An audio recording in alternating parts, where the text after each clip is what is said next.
Le tour de l'info. Par Kids Matin. Salut! Contente que tu aies cliqué sur notre tour de l'info. C'est Sandrine. Et Aurélie de Kids Matin. Dans cette rubrique, on te propose un petit tour d'horizon de l'actualité internationale. Allez, c'est parti! On commence par une catastrophe qui a eu lieu dimanche 30 septembre en Indonésie. Oui, il y a eu un séisme, c'est ce qu'on appelle aussi un tremblement de terre, quand le sol se fracture en profondeur. Il a frappé l'île des Célèbes et la ville de Palu en Indonésie, un pays situé au nord de l'Australie. Et il était si fort que ça, ce tremblement de terre? Oui, ce séisme était de magnitude 7,5, c'est-à-dire d'une force de 7,5. Pour te donner une idée, le plus gros séisme jamais enregistré était de 9,5. Il était tellement fort d'ailleurs qu'il a provoqué un tsunami, d'immenses vagues qui se sont abattues sur la Terre. Il y a dû y avoir beaucoup de victimes, non? Oui, malheureusement. Ce mardi 2 octobre, on compte déjà 1200 morts et ce chiffre devrait encore augmenter. Qu'est-ce qu'il va se passer maintenant? En ce moment, les équipes de recherche tentent de retrouver des survivants sous les décombres des bâtiments qui se sont effondrés.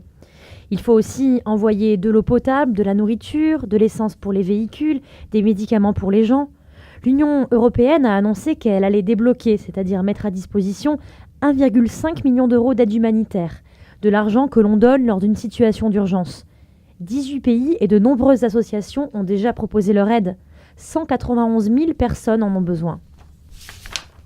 On change maintenant de sujet pour te parler du décès d'une personnalité très importante. Oui, ça s'est passé dans la nuit du dimanche 30 septembre au lundi 1er octobre. Le chanteur français Charles Aznavour s'est éteint. Il était âgé de 94 ans.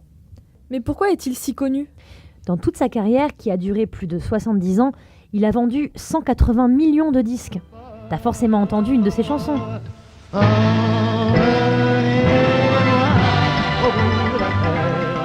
Emmenez-moi au pays des merveilles. Il me semble que la misère serait moins pénible au soleil. La bohème, et nous vivions de l'air du temps. Vous me voyez déjà en haut de l'affiche, en 10 fois plus gros que n'importe qui, mon nom s'étalait.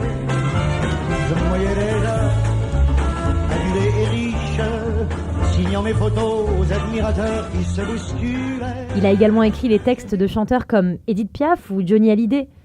C'était aussi un acteur puisqu'il a joué dans 80 films. Il me semble qu'il défendait aussi une cause, non? Tout à fait, Sandrine. Il est né à Paris, mais ses parents étaient arméniens. Dans ce pays, situé entre l'Asie et l'Europe, il y a eu un génocide. C'est quand on extermine un grand groupe de personnes. En Arménie, 1,5 million de personnes ont été tuées. Et Charles Aznavour était très engagé pour que l'on n'oublie pas ses victimes. Bon, toi qui nous écoutes, prends ton masque et ton tuba, on t'emmène sous l'eau. En apprendre un peu plus sur les méduses. Ce mois-ci, le magazine National Geographic s'intéresse aux secrets de ces animaux complexes. Ah, intéressant. Et qu'est-ce qu'on y apprend? On y apprend par exemple que ça fait plus de 600 millions d'années que ce groupe de sacs remplis d'eau, comme on l'appelle parfois, est parvenu à survivre. Impressionnant. Oui, et encore, tu n'as pas tout entendu. Les chercheurs expliquent aussi qu'elle ressemble un peu à un vacancier qui prend le soleil. Pour se nourrir, elle conserve sur elle des algues microscopiques et les oriente vers le soleil pour qu'elles grandissent et pour ensuite les manger. Ingénieux, non? Ah oui, carrément. Et encore mieux, on apprend aussi qu'elles sont capables de produire leur propre lumière. Elles sont bioluminescentes. C'est pour ça qu'on les voit aussi bien.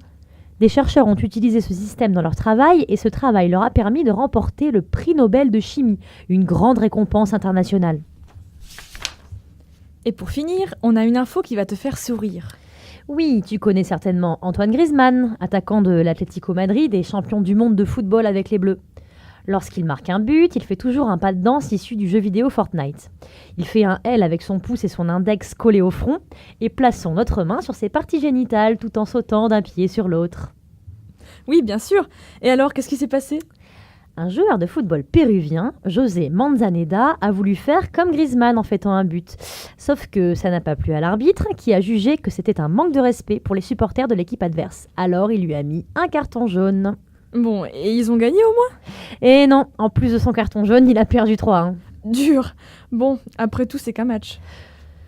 Voilà, ainsi s'achève notre tour de l'info de la semaine. Merci de nous avoir écoutés. Sandrine et moi, on vous dit à la semaine prochaine pour découvrir de nouvelles infos sur Kids Matin. Salut! Le tour de l'info Par Kids Matin.